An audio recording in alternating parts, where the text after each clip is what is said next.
sons of bitches. We're back with another episode of Perfect Tattoo History, and we're here with a longtime pal of mine and tattooer extraordinaire, my friend, Mr. Nice Guy, aka motherfucking Freddy Corbin. Thank you, brother. I appreciate it. We're here at glad to be here. His world-renowned tattoo shop, Temple Tattoo, in Oakland, California, and you know, we're gonna talk some fucking tattoos, you know. So, Freddie, I mean, let's start at the beginning, man. How'd you get fucking started in this?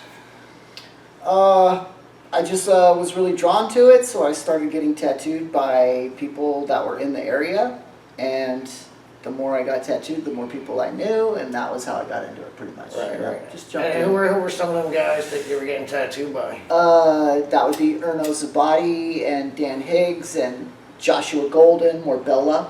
Did my second tattoo, which I was very lucky about that. She was cool. she was pretty Lyle's. She was good and smoking hot at the same time. You know? She was amazing. Yeah. Is amazing. And so, yeah, and then I started getting tattooed by like Ed and Bill Salmon and Henry Goldfield. So that's a pretty good fucking lineup, Yeah, man. You know, no, from the get-go, goddamn. Man. Yeah, there's great people in the city. You know? I was reading the Tattoo Time, not to interrupt, I was reading the Tattoo Time, and, you know, as you're reading it, it's like Greg Irons, San Francisco, Ed Hardy, San Francisco, Erno, San Francisco. I was like, where the fuck are these people? I'm here. You know? So that was cool. Not knowing that you were going to be featured in one. Yeah. You know, I mean, what a trip is that, you know? That was a trip. Right? Yeah. So, how did you get your foot in the door?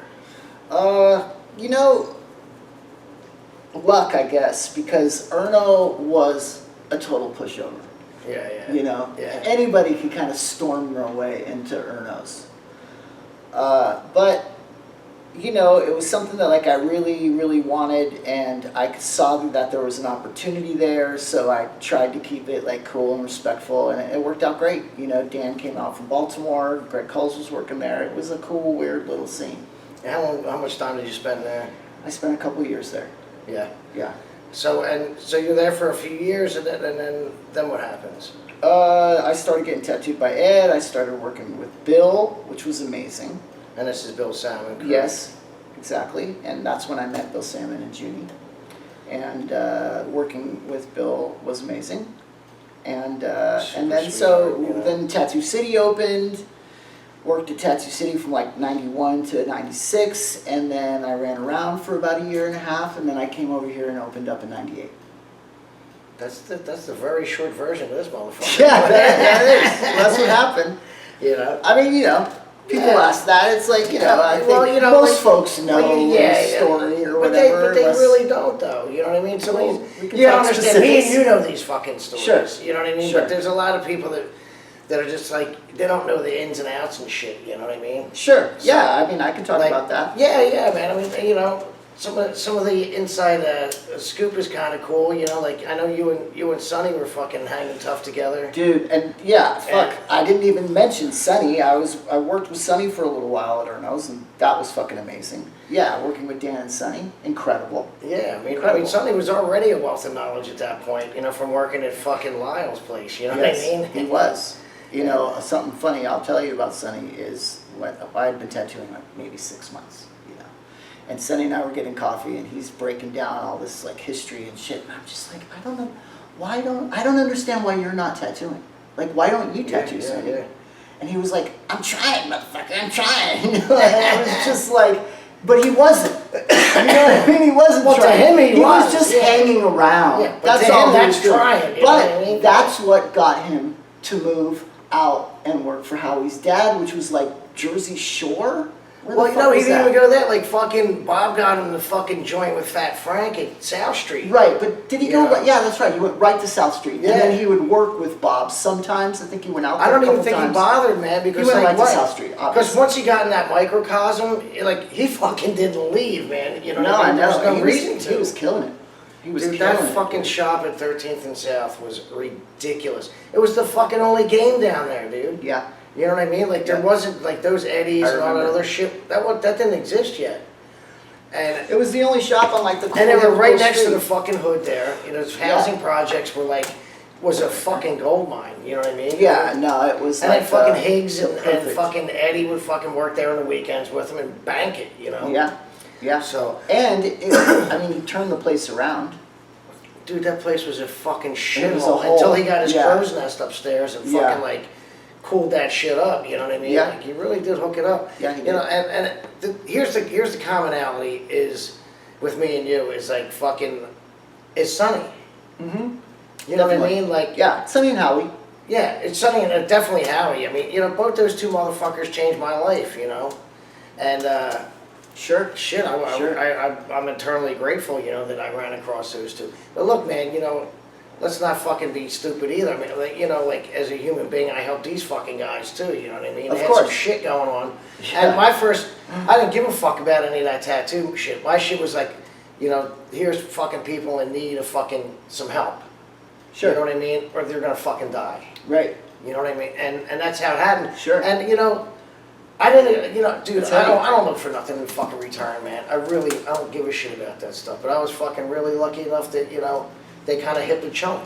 You know what I mean? I don't know what the fuck I was doing. And you didn't know what you were doing at the time either. No. But you knew you wanted in.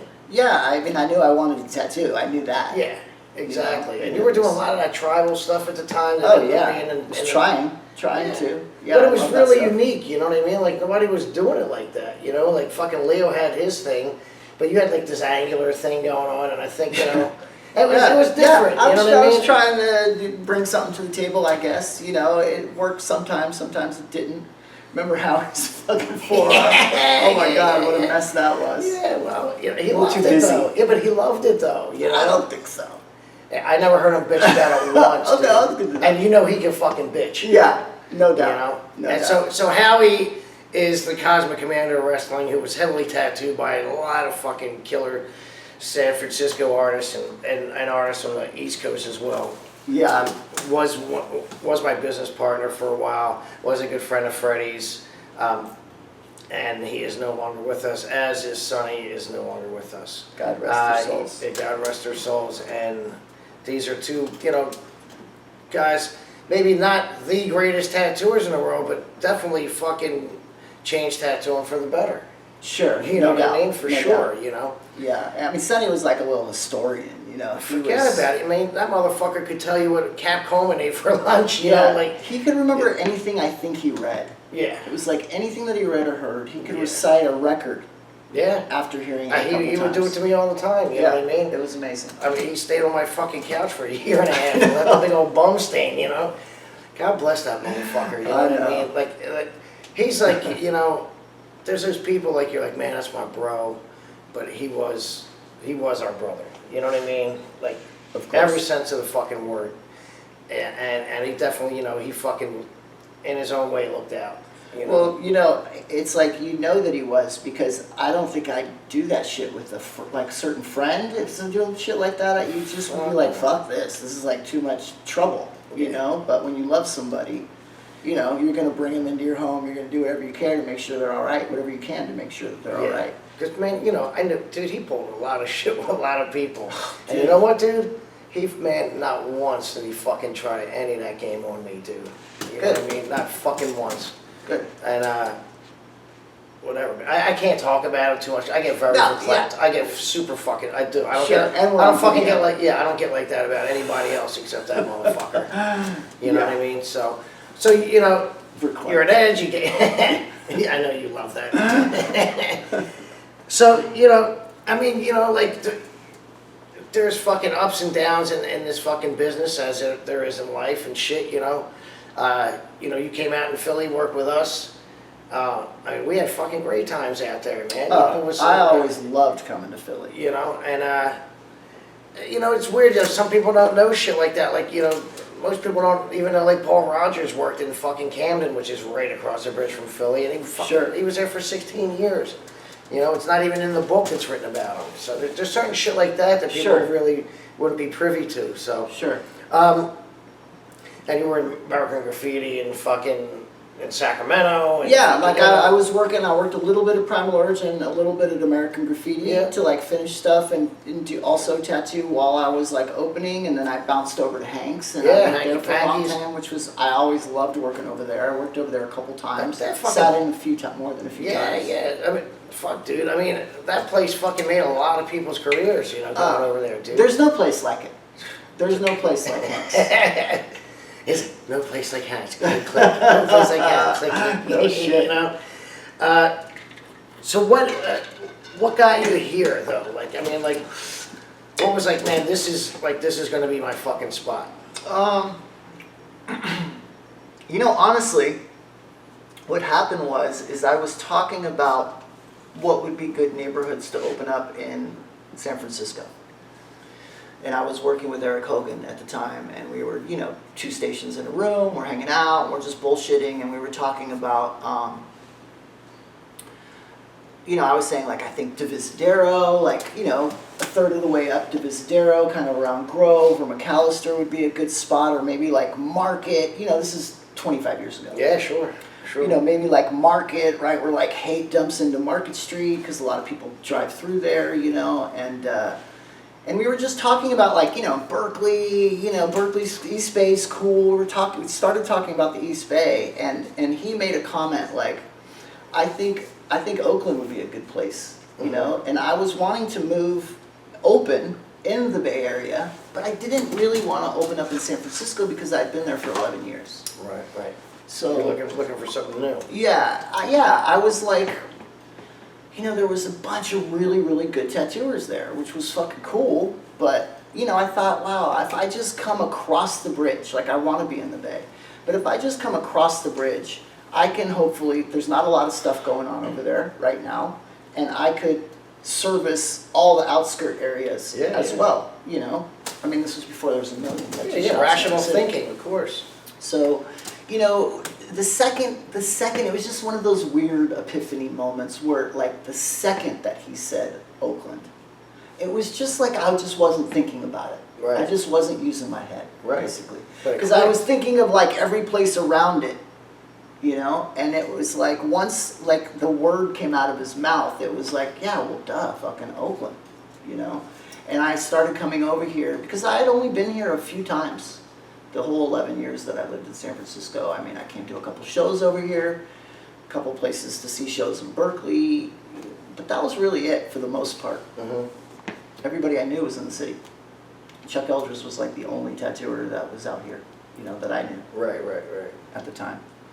And so that was it, pretty much. You know, I started kind of like realizing like what a great scenario that would be.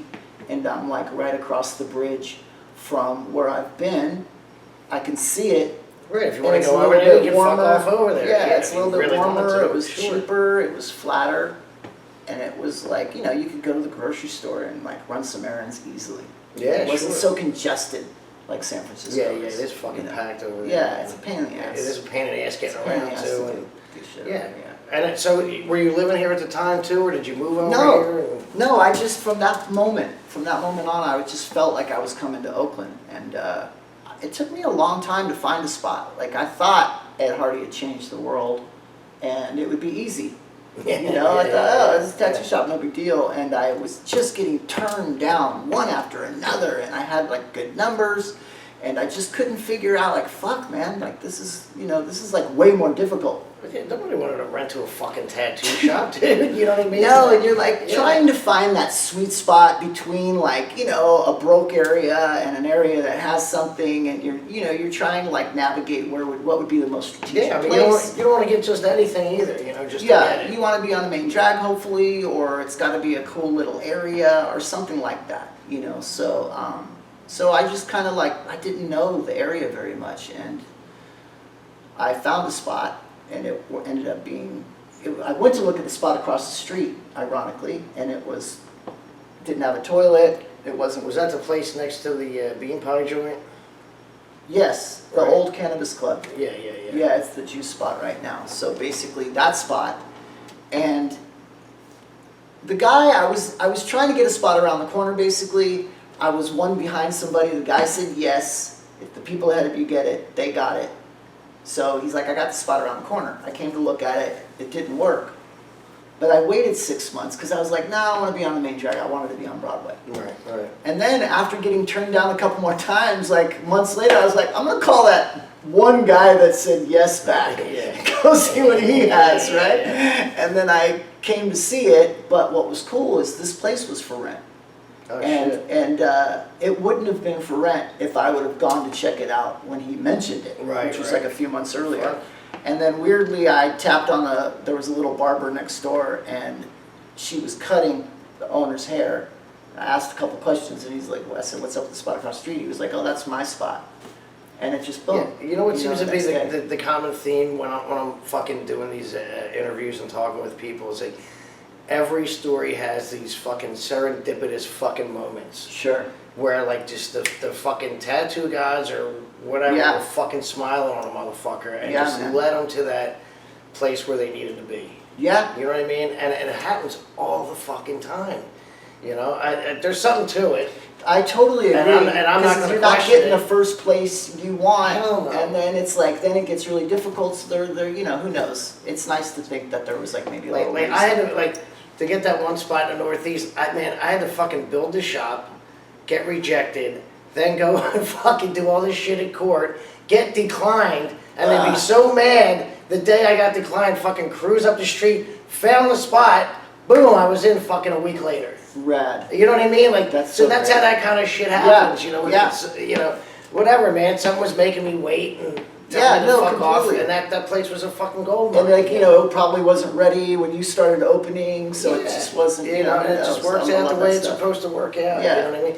So, I mean, the funny thing is I was here the first day you were open. I know. You know what I mean? That was serendipitous. Yeah, obviously. fuck yeah. And to me, that was like a huge sign. That was so rad that you guys were here. Yeah. You know, it was just like, and I think it was. Well, I know it was actually May 5th because I kind of was trying to be open May 1st, and it just wasn't quite ready. So it Right. ended up being May 5th. I know, you were wrong. You were running around here like a chicken with his head cut off. You know what I mean? It was fucking Yeah. crazy. You know? Just come back from Smart and Final, Hey, man. little mop bucket and shit. Yeah. But, you know, good on you. Fucking 24 fucking years later, and here you are, man. Yeah. You know? Yeah. So, who's, what guys were here first with you? Well, the very first person was Nate, who kind of rolled with me from SAC. He And was, this is Nate? yeah, Nate Sponsler was Uh-huh. partners with Eric Hogan and Scott Sylvia in American Graffiti. Uh-huh.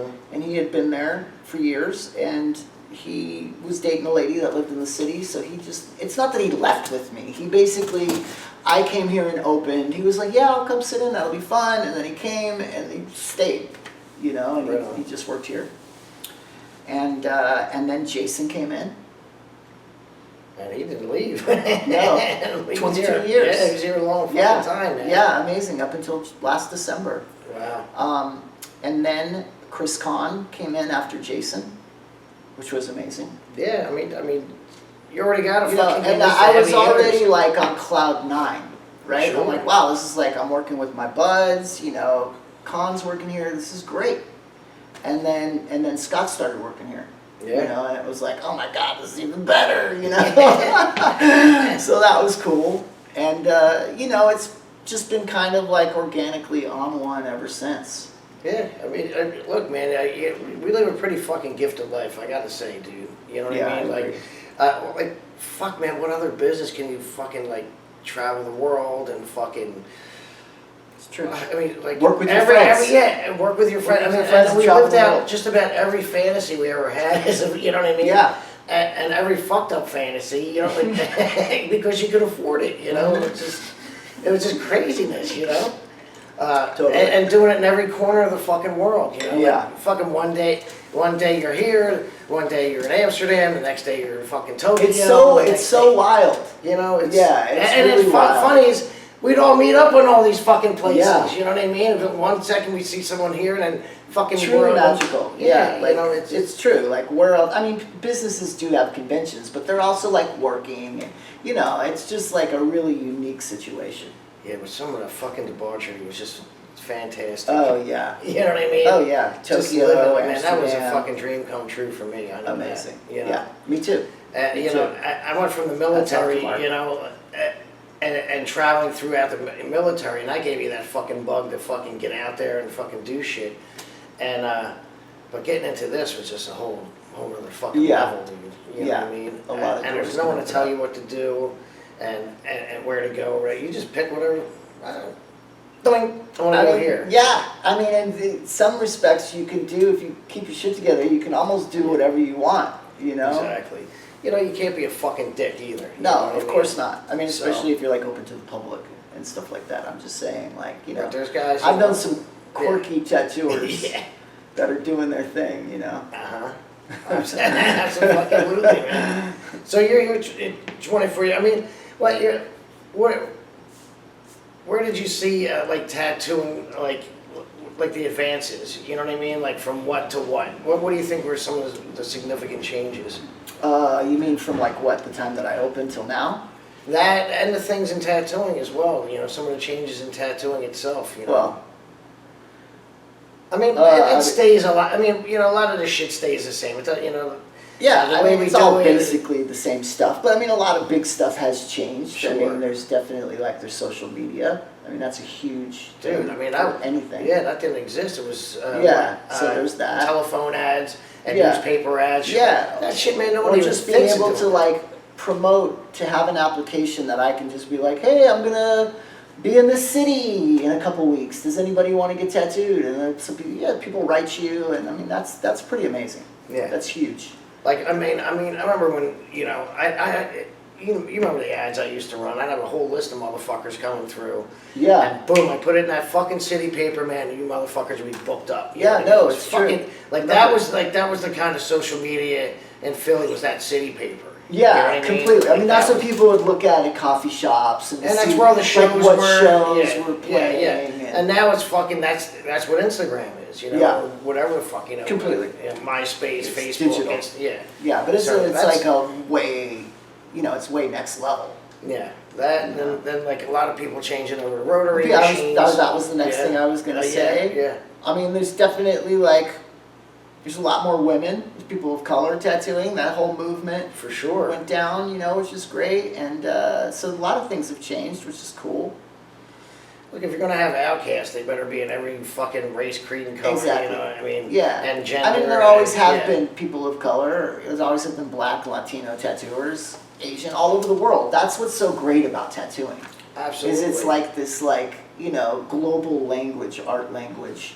But because people have to wear them, it's kind of like part of their character.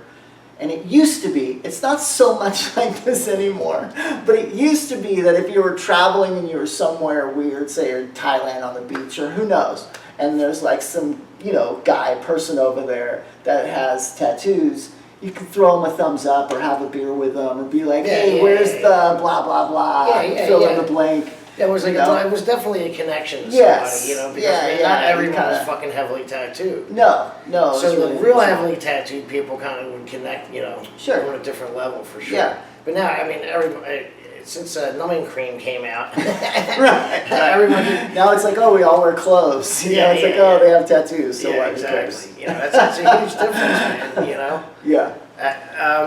So where do you think? And I ask some of these questions. I ask everybody. You know what I mean? Sure. And I love hearing a different answer. But where do you think tattoos fucking headed from here? I mean, I would think just the same, but 10x. You know, I mean, basically everything is just kind of being amplified. Yeah. So. I mean, it goes in phases. You know what I mean? Yeah. I mean, here's what I think. You know, this is my take. That's on what it. I've thought about it before from having a kid.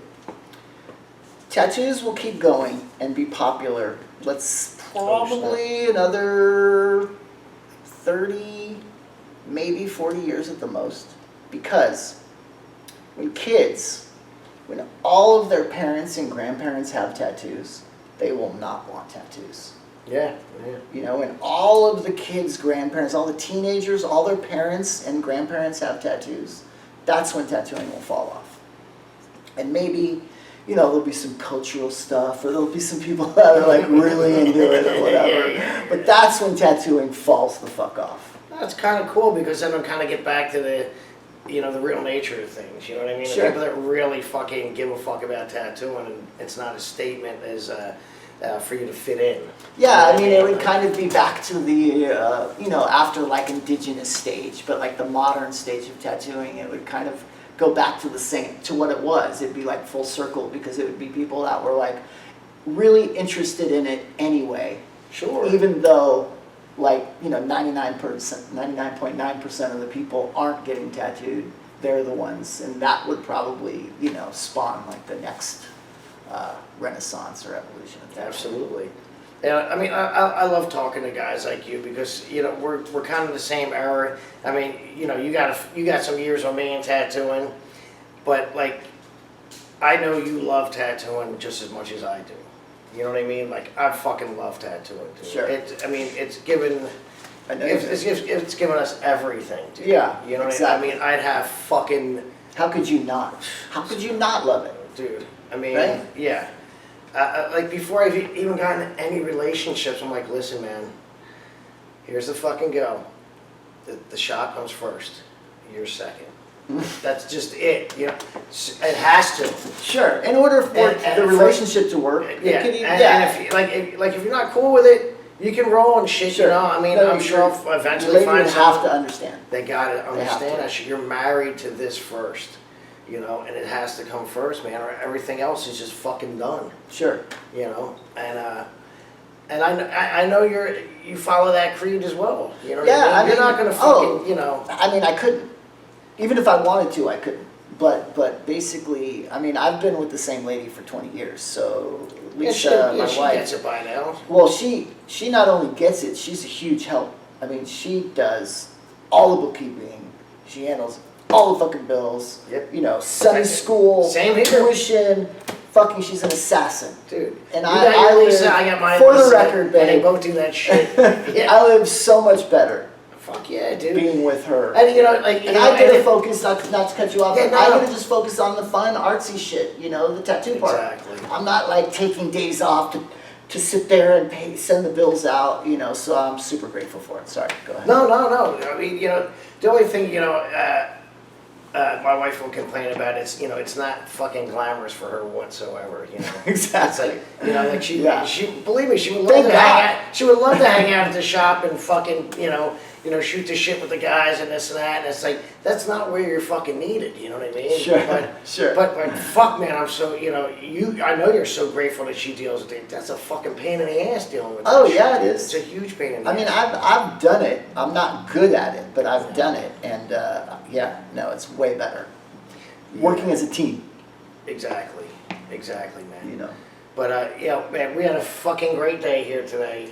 Good. It's so good to come here and finally sit down and work and shoot the shit and fucking, you know, just, you know, feel the magic, you know. Yeah, That's man. what these trips are about, you know. Because, you know, you sit at home and it's, you know, not that it's fucking, you know, the guys there aren't special or this or that, but like, you know, sometimes shit just gets, you know, you get complacent a little bit, you know, doing Yeah. the same thing day in, day out, Yeah. you know. You know, because you know the guys that you work with, man, they're fucking killer.